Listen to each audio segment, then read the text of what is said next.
The night she witnessed the murder wasn't supposed to be special. It wasn't supposed to change her life. It wasn't supposed to put her in the crosshairs of a man feared by an entire city. But sometimes fate doesn't knock. Sometimes it shatters the door, walks in, and whispers, "Run." Maya Clark never believed she would become a target. She was the girl who followed rules, arrived early at work, double-checked locks, and never walked in the dark without pepper spray in her hand. But the moment she saw him, the man the city whispered about, the world she knew dissolved. And when their eyes met across that rain-soaked alley, everything inside her froze. Not because he was dangerous, but because he looked at her like she had just become the most important secret of his life. And moments later, when gunshots exploded behind her and she stumbled back in terror, that same man, cold, powerful, ruthless, stepped forward, grabbed her wrist, and said in a voice carved from steel, "If you want to live, come with me." She didn't know his name then. She didn't know who he was. She didn't know why the Mafia's most feared lieutenant would shield a stranger with his own body. She didn't know he was the only person who could keep her alive. She didn't know she would fall for him. All she knew was that one wrong turn had turned her into the only witness to a murder, and he, a man born from shadows and loyalty, was now the only protection between her and a deadly fate. This is where her story begins, the story of a girl who saw something she shouldn't have, and the man who would burn the world to keep her safe. Maya pressed her back against the cold brick wall, breath shivering out of her in short, terrified gasps. Rain splattered over the alley, turning the ground slick and dark as the dim streetlight flickered like it was afraid of the shadows, too. She had just gotten off her shift at the small cafe downtown. A normal night, a normal route home, a normal shortcut through the alley she had taken 1,000 times. But tonight, the world shifted. She wasn't alone. At first, she thought it was just two men arguing, a businessman and someone less fortunate. City noise, nothing she should get involved in. But then she heard it, a scream, muffled, cut off, followed by the sickening crack of something that wasn't thunder. Her heart stopped. She peeked around the corner, just a tiny glance, and that was her mistake. A man lay on the ground, his shirt stained red, motionless. Standing over him were two tall men dressed in black, expensive suits, hard eyes, unmistakable ruthlessness. Not street thugs, not drunk strangers. Something else, something far more dangerous. Maya covered her mouth to stop the sound rising in her throat. She should have run. She should have closed her eyes. She should have pretended she saw nothing. But then the third man stepped into the flickering light, and she froze. Tall, sharp-jawed, broad shoulders beneath a black coat, dark hair damp from the rain, a calmness carved into him like he was built from control. His presence was silent but heavy, like the air bent around him. His eyes lifted, straight toward her hiding place, and for a moment she forgot how to breathe. Not because he was terrifying, but because those eyes, cold, intelligent, unreadable, didn't miss anything. He saw her. She knew it. Yet, he didn't say a word. He didn't point. He didn't shout. He didn't call the others' attention. He simply narrowed his eyes the slightest bit, as if warning her, as if telling her to run without moving his lips. But Maya didn't move. Fear pinned her. Her legs felt like stone. Then, gunshots. Sharp, violent, close. Maya yelped, stumbling backward as the echo exploded through the alley. This time, he moved. He turned, stride powerful and purposeful, coming toward her before she even realized she was his destination. She scrambled away, palms scraping against wet pavement, but he reached her in seconds. His hand wrapped around her wrist, not painfully, but firmly, commandingly. Their eyes met again. Up close, he was even more intimidating, even more breathtaking. Lightning cracked through the sky, illuminating his face, strong cheekbones, rain-darkened lashes, lips pressed into a tense line. He spoke for the first time. His voice, a low, dangerous rumble, sent shivers down her spine. "You shouldn't have seen that." Maya's voice trembled. I didn't mean to, I swear." "Doesn't matter." He cut in quietly. He looked over his shoulder. Shadows moved behind him. People were coming. He stepped closer, lowering his voice. "If you want to live, come with me." Maya shook her head, terrified. "I don't even know who you are." "You don't need to know," he said, tightening his grip. "You just need to move." "What if I don't?" He leaned in, his breath warm against the rain-chilled air. "Then you die, right here, in 30 seconds. Her heart lurched, her breath broke. He wasn't threatening her. He was telling the truth. And somehow she believed him. The safe house was quiet, too quiet. Emma sat on the old, worn-out sofa, her hands wrapped around a warm mug of tea Daniel had forced her to drink. The silence felt heavy, as if the walls themselves were listening. She could still feel the weight of the night on her shoulders, the echo of the gunshot, the haunting image of the man collapsed on the alley floor replaying in her mind. Every time she blinked, she saw the exact moment the murderer looked up, his cold eyes locking onto hers. It didn't feel real until she whispered it aloud again. "I saw everything." And because of that, her life had changed forever. Daniel stood near the window, the blinds barely parted, his posture rigid. He didn't look like the friendly officer she had met hours ago. He was a different version of himself here, sharper, colder, watchful. He had a gun holstered at his hip, his shoulders stiff beneath his dark jacket as he scanned the street below. There was something unsettlingly calm about him when he was in protective mode, something dangerous, yet safe. Emma didn't know what to make of that contradiction. She didn't know what to make of him. The minutes stretched like slow-moving shadows until Emma finally broke the silence. "Do you think he knows where I am?" Her voice wavered, barely above a whisper. Daniel turned toward her, his eyes softening for the first time since they entered the safe house. "Not yet," he answered, "but he will be looking." A chill crawled down her spine. He stepped closer and kneeled in front of her, lowering himself to eye level in a gesture so gentle it stunned her. "Emma, listen to me. You're not alone in this. I won't let anything happen to you, not while I'm breathing." She wanted to believe him, wanted desperately to hold on to the warmth in his voice, but fear still clung to her like a shadow she couldn't shake off. Daniel pulled out his phone and stepped aside to make a call. His voice became clipped, firm, commanding as he spoke to someone on his team. "No leaks, no records. No one outside the unit gets her name. Understood?" The tone of his voice told Emma everything. This man wasn't just an officer. He was a shield in human form. When he finished the call and returned, she felt that same strange tug in her chest, the part that whispered she was safe around him, the part she didn't trust, because safety was something she hadn't felt in hours. A sudden buzz from her phone shattered the fragile quiet. Emma flinched, grip tightening around her mug. Daniel instantly reached for his gun as he approached her. "Don't touch it," he ordered softly but firmly. Her breath caught as he carefully picked up the phone from the table. The screen lit up with an unknown number. Daniel's brows lowered.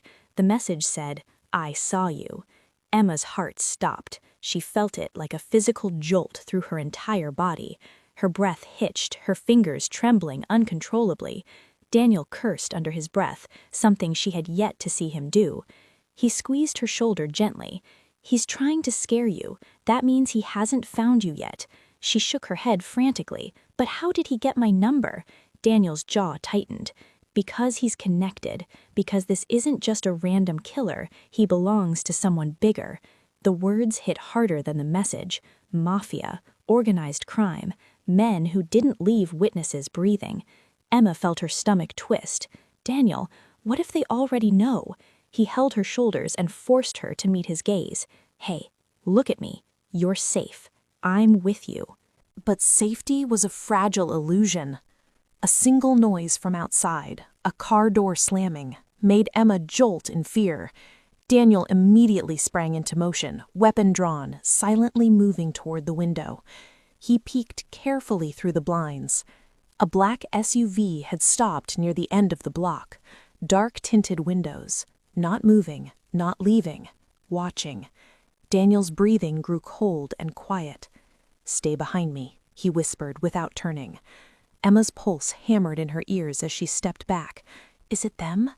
He didn't answer immediately, and the silence was worse than any confirmation. After several tense seconds, the SUV rolled away, slowly, almost intentionally, like it wanted to be noticed. Daniel exhaled sharply. "We're moving." He grabbed a duffel bag from the closet, already packed. Emma blinked. "You planned this?" He didn't look at her as he loaded ammunition into a backup weapon. Always have a second plan. She stared at him with a strange mix of confusion and awe.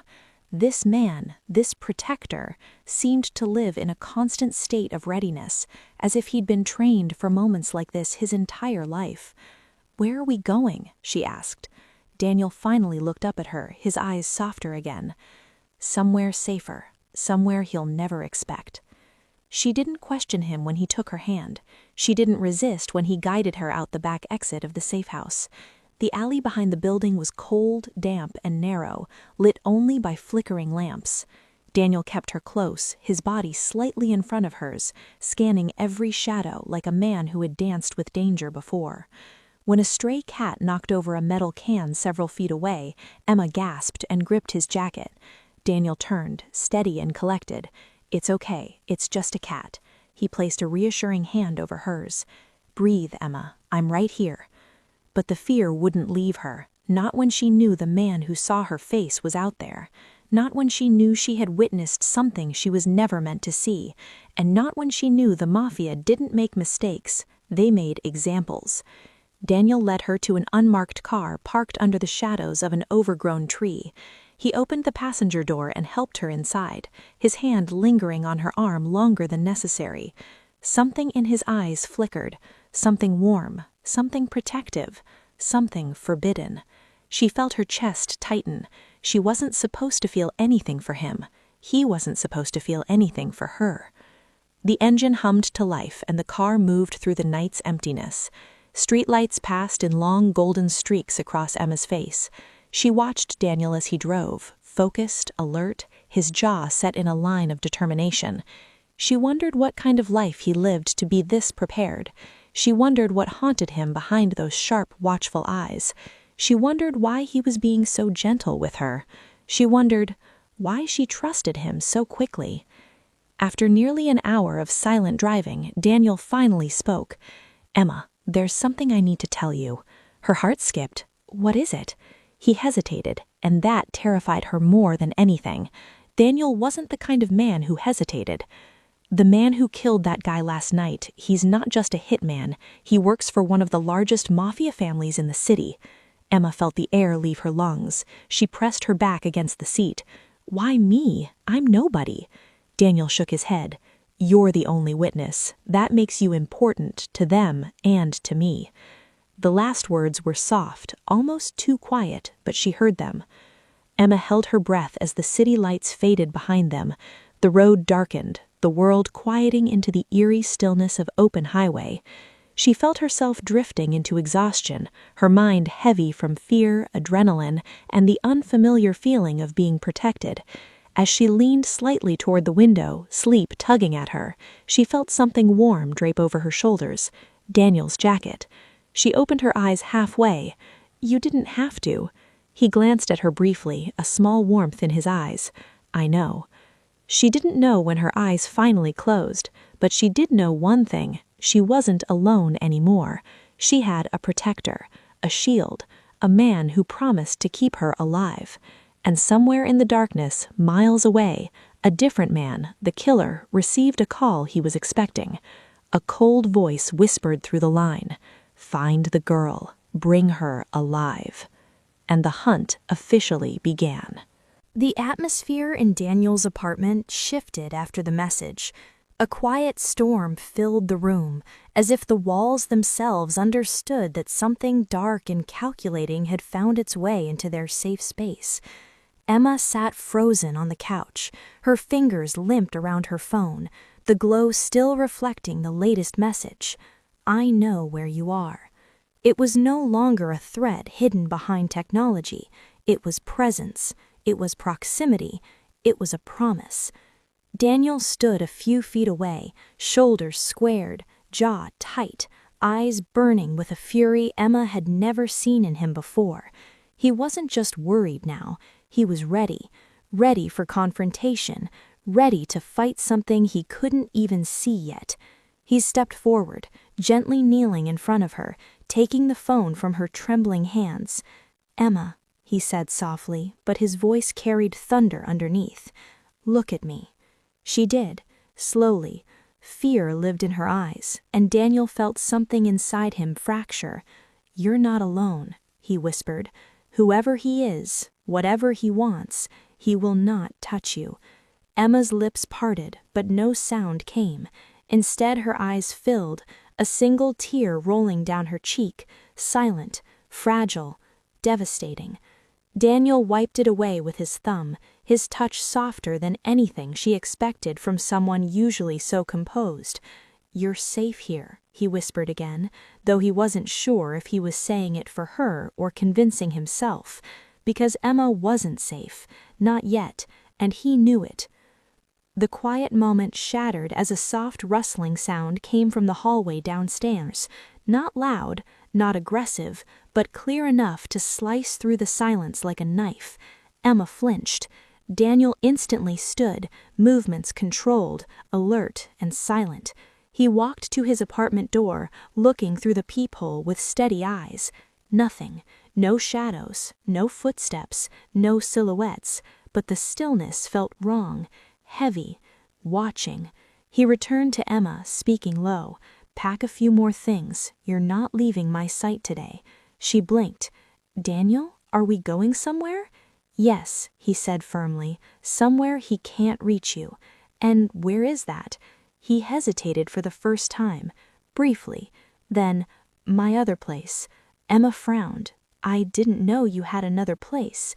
"You weren't supposed to," he answered quietly, "but right now it's the safest option." Something in his tone, quiet, serious, secret, made her chest flutter with a strange mix of fear and trust. She stood slowly, grabbing her small bag as Daniel tossed a hoodie toward her. "Wear this," he said, not commanding, protective, and she did. Daniel checked the windows, the locks, the hallway, and the stairwell before guiding her out through the back exit of his building, a narrow metal staircase rarely used. Emma followed closely behind as the cold air bit her cheeks and the city noise reached them as a distant hum. Daniel's car wasn't parked in its usual spot. Instead, he led her toward a different one, a dark gray SUV she'd never seen him drive before. "Is this yours?" she asked softly. Daniel didn't look at her as he opened the passenger door. "It's the one no one knows about." The answer didn't comfort her, not fully, but it made her understand something she hadn't before. Daniel's quiet life wasn't as simple or ordinary as she believed. As they drove, streets slipped by in a blur. Emma watched him from the corner of her eye, his tight grip on the steering wheel, the hard set of his jaw, the way he kept checking the rearview mirror every few seconds. He was calm, too calm, a calmness that wasn't natural, but trained. "Daniel," she whispered finally, voice fragile, "do you think he's following us?" Daniel didn't look at her. "No," he said, "but he's watching. He proved that much." "How could he even find your apartment?" Daniel hesitated, just enough for Emma to notice. "Daniel," he exhaled. Someone like him, if he wants to know something, he will know. People like this don't search, they observe, they wait, and when they decide to move, it's already too late to run." His tone made her shiver. "So what do I do?" He glanced at her finally, eyes softer. "You stay with me. You trust me. You don't go anywhere alone." She swallowed. "And if he comes?" Daniel's voice dropped, low, certain, unshakable. "Then he'll have to go through me." They drove deeper into the city, then beyond it, toward a quieter area with fewer buildings, fewer people. The streets turned narrower, lined with tall stone walls and old iron gates. Finally, Daniel pulled up to a secluded residence hidden behind thick trees. Not a house, more like a safe house. Solid, silent, guarded by nature itself. He parked, stepped out, scanned the area, then opened her door. "Come on." Emma followed him inside, the heavy wooden door closing behind them with a deep, echoing thud that made the space feel sealed off from the rest of the world. Warm light filled the interior, a simple, clean space with minimal furniture. Safe, quiet, too quiet. Daniel locked the door, then another lock she hadn't noticed, then input a code on a keypad. She watched, her heart pounding. "Daniel," she whispered, "what is this place?" He looked at her for a long moment, longer than usual, as if deciding how much to reveal. "It's where I go when I need to disappear," he said softly. Emma's breath caught. "Why would you ever need to disappear?" Daniel didn't answer right away. He walked toward the window, pulling the curtain aside to scan outside again. Only trees, only emptiness, only quiet. Then he turned to her. "Because dangerous people don't just appear in your life, Emma," he said quietly. "Sometimes they appear in mine, too." The silence between them thickened, no longer from fear alone, but something else, something unspoken, something that changed the air. Emma stepped closer, her voice trembling. "Daniel, how much of this have you dealt with before?" He looked at her, and for a moment she saw through him, the layers, the calm exterior, the secrets beneath, the shadows in his eyes. Enough to know that the man after you isn't just a stranger. He's someone with power, control, patience. Emma felt her stomach twist. "So what does he want?" Daniel hesitated. "I don't know."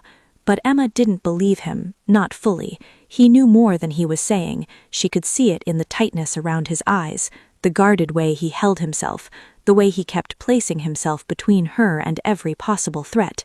Before she could ask anything else, her phone buzzed again.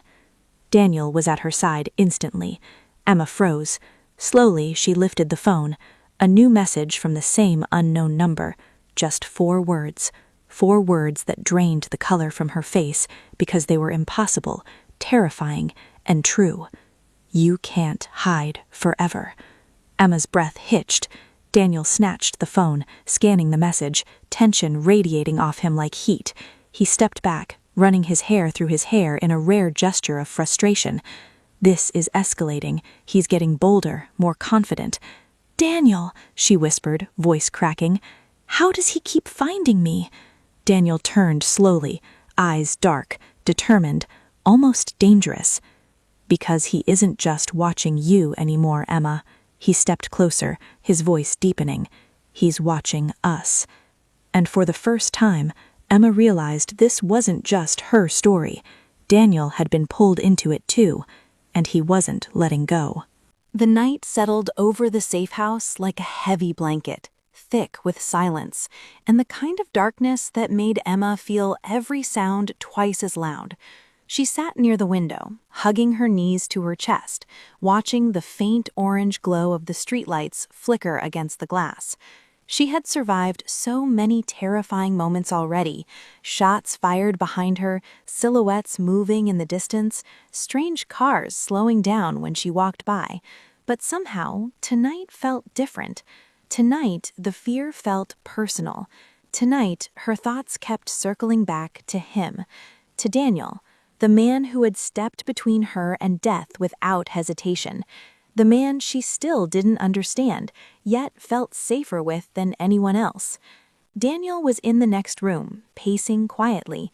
She could hear the softened footsteps, the occasional rustle of his jacket, the steady rhythm of a man constantly analyzing danger. He hadn't said much since they arrived hours ago, not because he didn't want to speak to her, but because he was thinking. planning, protecting. But Emma didn't know how to sit still.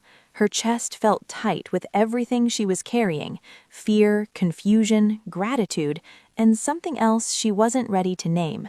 She pushed off the window frame and walked down the short hallway.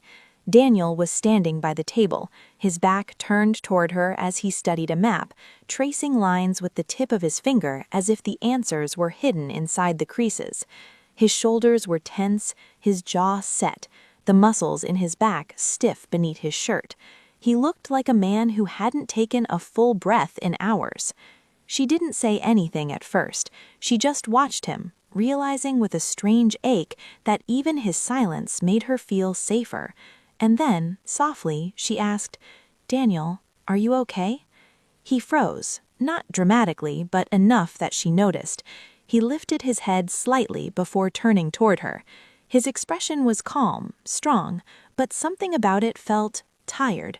"I'm fine, just trying to figure out our next move." "Our next move," she whispered, her heartbeat thudding hard behind her ribs. "You don't have to keep saying it like it's your responsibility." "It is my responsibility." His voice was gentle but firm. "I promised I would protect you." Emma stepped closer, her fingers curling at her sides. "You didn't have to promise me anything." He looked at her, really looked at her, and something in his eyes softened. "I know, but I did." She exhaled shakily, feeling the weight of those words settle in her chest. Daniel wasn't saying them as a duty, he meant them, and that made them dangerous in a completely different way. "Daniel," she whispered, "I saw something I shouldn't have seen. I understand that. I understand why they want me gone, but why do you care this much?" He blinked, surprised by the question, and for a moment he didn't answer. His eyes dropped to the floor as if he was searching for the right words, then slowly lifted back to her. "Because," he said quietly, "because I've watched enough people die in that world. I'm not letting you be one of them." Emma felt her breath falter. There was something buried in his voice, something that sounded dangerously close to emotion. She took another small step forward. "Daniel, are you sure this isn't about something else?" A flicker crossed his face, a flicker of truth she wasn't supposed to see, and then he exhaled sharply, breaking eye contact. "It doesn't matter what else it might be. What matters is keeping you alive." Emma's heart thudded painfully. She wanted to ask him what that meant. She wanted to push for answers she wasn't sure she was ready to hear. But before she could speak, Daniel's phone buzzed on the table. The sudden vibration cut through the air like a blade. He moved quickly, grabbing it before she could even glance at the screen. His posture changed instantly, shoulders squared, jaw hardening, eyes narrowing. Emma's pulse spiked. "What is it?" Daniel didn't look up. "They found us."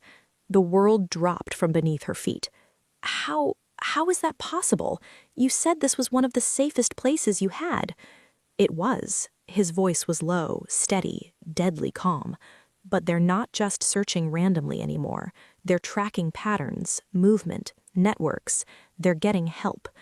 "Help from who?" she whispered. Daniel lifted his gaze, and the look in his eyes chilled her to her bones. "Someone inside our system." Emma stepped back, instinctively reaching for the wall to keep steady. Everything was collapsing again. Every inch of safety she thought she had was slipping through her fingers. Daniel set the phone down, grabbed his jacket, and moved toward the door with the speed of someone who knew time was running out. "Pack your things," he said sharply. "We're leaving in 5 minutes." Emma's voice shook. "Where are we going?" "Somewhere they won't expect, somewhere they won't dare to follow." She stared at him, scared but trusting him more than she trusted herself. "Daniel, what aren't you telling me?" He paused at the doorway, just paused, and for the briefest moment she saw the truth flicker across his face. The truth that Daniel wasn't just protecting her. He was protecting something inside himself, something he didn't want her to see. "You don't need to know everything right now. You just need to stay close to me." Emma swallowed hard. "I'm not leaving your side." Those words did something to him, she saw it. His chest tightened, his eyes darkened with something he masked instantly. He stepped closer, lowering his voice so only she could hear. Good, because after tonight, I don't think I can lose sight of you. Her breath caught, the air thickened between them. Something unsaid pulsed through the silence like a heartbeat, and then the distant sound of an engine rumbled outside. Daniel's expression shifted in an instant, calm replaced by urgency, warmth replaced by steel. "They're here," he whispered. Emma felt the blood drain from her face. Daniel grabbed her hand, warm, steady, grounding, and pulled her close. "Stay behind me. Don't look back. Don't make a sound." His grip tightened. "You're going to be okay. I get you out of this. I promise." And then he led her into the darkness, not knowing that the next few hours would change everything, not knowing that someone they trusted was about to betray them, not knowing that the line between protector and something more had already been crossed, not knowing that the danger was closer than either of them imagined. The city outside the safe house had fallen into a heavy, moody silence, one that pressed against the windows like something alive. Inside, the lights were low, the air still tinged with the warmth of dinner, though neither Emma nor Adrian had eaten very much. Hours had passed since the gunshot near the alley and the shadowy figure who had almost grabbed her, but the image still clung to her mind, cold fingers wrapping around her wrist, the metallic click of a weapon. The moment fear had frozen her from the inside out, and then Adrian's voice, sharp, commanding, furious, his arm pulling her behind him, his body becoming a shield without a second thought. Even now, she could still see the way he had stood in front of her, like a wall built from pure adrenaline and rage. She didn't understand him, or why he felt responsible for her when she was nothing but a complication in his dangerous world, but she knew one thing: he had saved her life again, and the weight of that was doing something to her heart she wasn't ready to name. Adrian stood near the door now, his head bowed slightly, one hand pressed against the wooden frame as though he needed the support. The tension in his shoulders was unmistakable. He hadn't spoken since they returned. It was as if he was fighting something silent and brutal inside his own mind. Emma sat on the couch, her knees drawn together, hands clasped tightly. She exhaled softly. "You haven't said a word," she finally whispered. "Are you okay?" Adrian didn't turn immediately. His voice came out low, gravelly, almost restrained. "You could have died tonight." She blinked. "But I didn't, because of you." That made him turn. His eyes were fierce, not angry, but something more intense, something that saw straight through her. "That's not the point, Emma." He stepped closer, each movement deliberate. "You were targeted. He knew exactly where you were. He knew you were with me." Emma swallowed. The truth was sharp, cold. So it wasn't random. Nothing is random in my world. Adrian sat down across from her, leaning forward, elbows on his knees. He held her gaze, but there was something else underneath. Fear, guilt, maybe both. "Whoever attacked you tonight wasn't after you." She went still. "They were after you," Adrian continued quietly, "because you saw something you shouldn't have, and because you're under my protection now." The words hung in the air like smoke, dense and hard to breathe through. "So I'm in danger because of you," she whispered, not accusing, just trying to understand. Adrian closed his eyes for a moment. "You're in danger because someone believes hurting you would hurt me." Her heart skipped. "Does it?" Adrian's eyes snapped open. There was a long silence. His voice was barely a whisper. "More than I should allow." Emma looked down, her pulse fluttering like fragile wings beneath her skin. She shouldn't want him to feel anything at all. He was a Mafia protector, cold, guarded, too dangerous to fall for. And she was a witness, fragile, scared, swept into a world she didn't understand. They had no business being this close. But every time he looked at her, she felt that invisible thread between them tighten. Adrian pushed a hand through his hair and stood again, pacing slowly. "I should have kept more distance." "You mean from me?" His jaw clenched. "Yes." For some reason, those words stung in a way she didn't expect. "But you didn't," she said softly. You stepped between me and a gun tonight. You grabbed my hand when we ran. She stopped, breath catching as he turned sharply. Don't misunderstand, he said too quickly, but the softness, the warmth lingering in his eyes betrayed him. Emma rose from the couch, her voice quiet but steady. I'm not misunderstanding, I'm just trying to understand you. Something in his expression cracked, just a little, but enough to show the man beneath the armor. He shook his head, stepping back, almost afraid. Emma, my world is built on violence, loyalty, blood. You're sunlight. You don't belong anywhere near people like me. She took a slow step forward. But I'm already here. His breath faltered. She could feel the storm inside him, pulling and resisting at once. I don't want you to be afraid of me, Adrian murmured. I'm not. You should be. She shook her head. I'm afraid of the people trying to kill me, not the man protecting me. The silence between them thickened, heavy, warm, electric. Adrian's chest rose and fell in tight, controlled breaths, as if you were holding the weight of every conflicting emotion inside him. Emma, he whispered again, voice rough, please don't look at me like that. Like what? Like I'm someone worth trusting. Her heart hurt for him, for the man who carried too much responsibility, too much pain, too much danger around his soul. She stepped closer, now only an arm's length away. You've protected me more than anyone else ever has. Adrian looked down, his breath visibly shaking. That's the problem. Just as the moment between them teetered on something dangerously intimate, a loud knock shattered the silence. Emma jumped, heart leaping in her throat. Adrian's entire demeanor changed instantly. Calm replaced by calculation, softness replaced by steel. He held up a hand to keep her behind him, then approached the door silently, weapon drawn.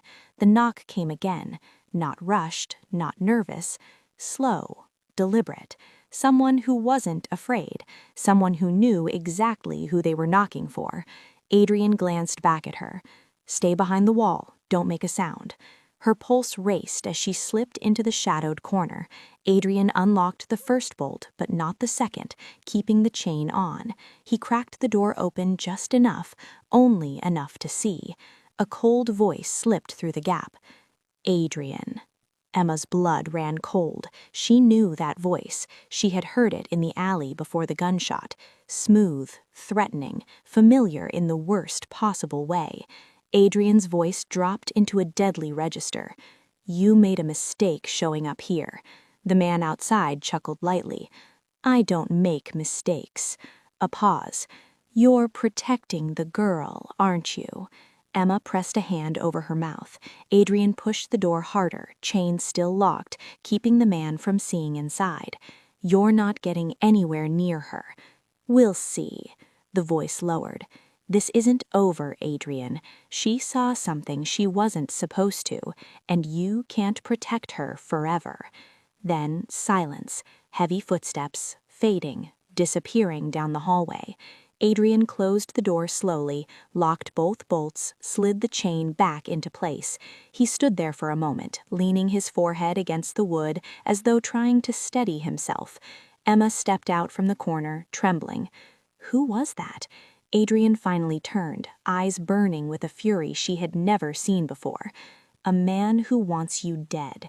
She took a step back as the weight of reality crashed into her chest. Adrian, what are we going to do?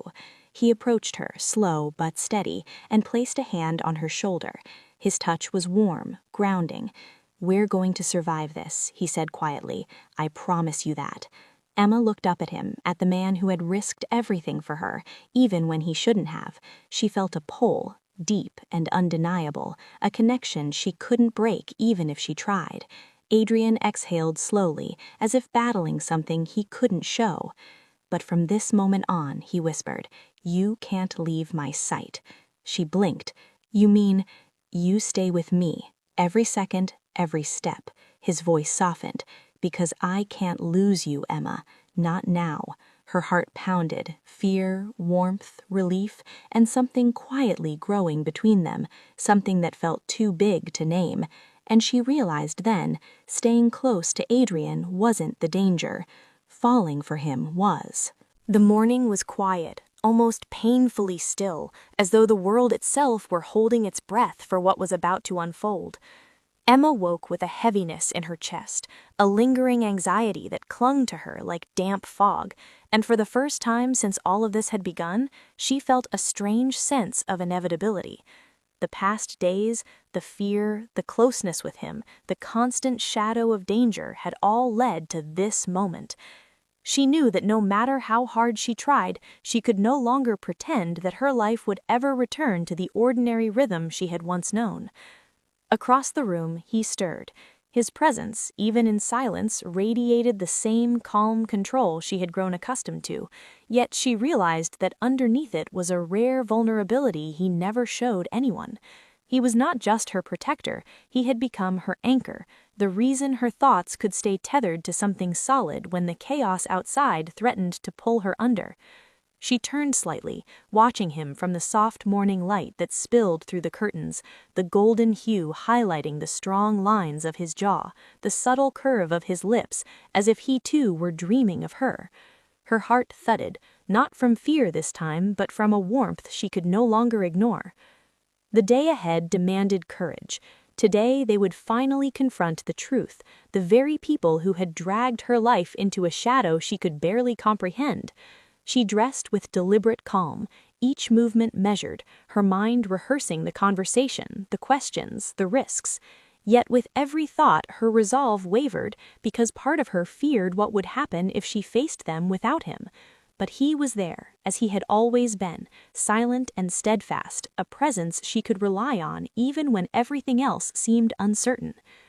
As they left the apartment, the streets seemed quieter than usual, almost holding back the whispers of the city. He led her through alleys she had never noticed before, through paths that were familiar to him but felt like a labyrinth to her. Every shadow seemed alive, every passerby a potential threat. She clutched the strap of her bag tightly, her knuckles whitening, and yet each time her gaze met his, she felt the unspoken reassurance that they would face whatever awaited together. And perhaps that was the first moment she allowed herself to breathe freely again, realizing that fear could be mitigated not by avoidance but by trust. They reached the edge of the district controlled by the Mafia family, the towering buildings casting long shadows that seemed to swallow the sunlight. He motioned for her to stay behind a corner while he surveyed the surroundings. Emma's heart pounded as she watched him move with precise, fluid steps, each movement an extension of his calm authority. She could feel the tension in the air, the silent anticipation that something monumental was about to happen. And in that tense quiet, she noticed the subtle shift in her own perception. She was no longer just a frightened witness. She was someone who had begun to rely on her instincts, her courage, her own quiet determination to survive. They entered the main hall of the Mafia compound, the grandeur of it contrasting sharply with the menace that permeated every corner. Shadows danced along the walls, cast by flickering chandeliers, and every sound, footsteps, a door creaking, a distant voice, made her heart leap. He guided her forward, subtly protective, subtly commanding, ensuring she remained unnoticed by the few guards stationed along the perimeter. Emma's eyes darted around, absorbing every detail, committing it to memory. She knew that this world was not hers, yet she could no longer ignore that she had been thrust into it, not merely as a victim, but as someone whose presence held weight, whose story now intertwined with theirs. Finally, they were confronted by the head of the family, a man whose reputation for ruthlessness was matched only by the cold precision in his eyes. Emma felt the room grow smaller as he approached, a palpable tension gripping her chest. She had imagined this moment countless times, but nothing had prepared her for the sheer intensity of it, the way his gaze seemed to strip away pretense, the way the air itself felt charged with authority and danger. He looked directly at her, and in that instant she understood the unspoken truth. He knew she had witnessed something he wanted, something that could change the balance of power. And yet, amidst the threat, there was curiosity, A flicker of respect, even admiration, hidden beneath the layers of menace. Her protector stepped forward, placing himself subtly between her and the man. "She's not here to cause trouble," he said firmly, his voice steady, carrying a tone of ownership and protection that was unmistakable. Emma felt a flush rise to her cheeks, not from embarrassment, but from the realization that his words carried the weight of truth, the assertion that she was no longer merely a bystander, but someone who mattered to him. The Mafia head tilted his head slightly, studying him, weighing the implications, before finally letting a small nod pass, almost imperceptible, but enough to signal a fragile accord. Emma exhaled quietly, the tension loosening just enough for her to realize that while danger had not vanished, the immediate threat had been mitigated, thanks to him. In the hours that followed, they navigated a delicate negotiation, Emma providing details only she could, careful not to reveal too much too soon, while he orchestrated their strategy, his calm decisiveness guiding every step. She watched him, her admiration growing with each subtle command, each protective maneuver, each reassurance he offered without speaking.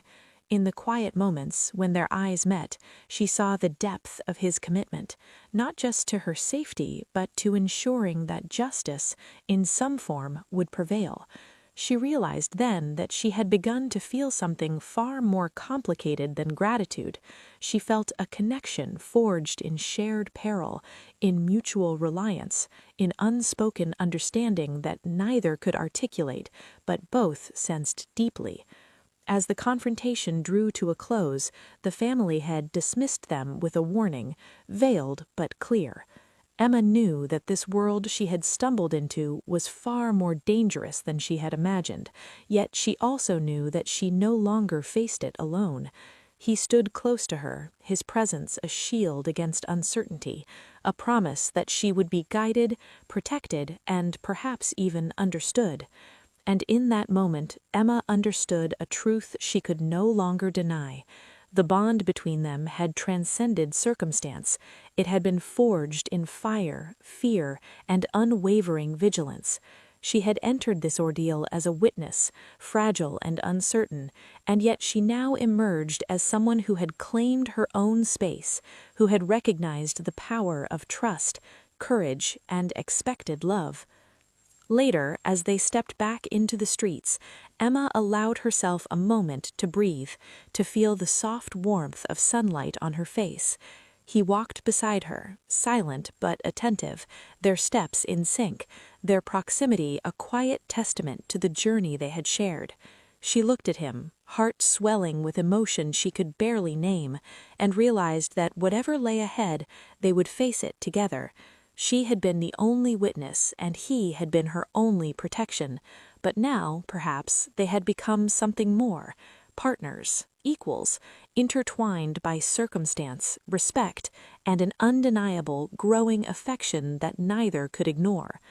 By the time they returned to a place that felt safe, her temporary refuge, his steadfast apartment, the city hummed around them, unaware of the silent victories and unresolved dangers that lingered in the shadows.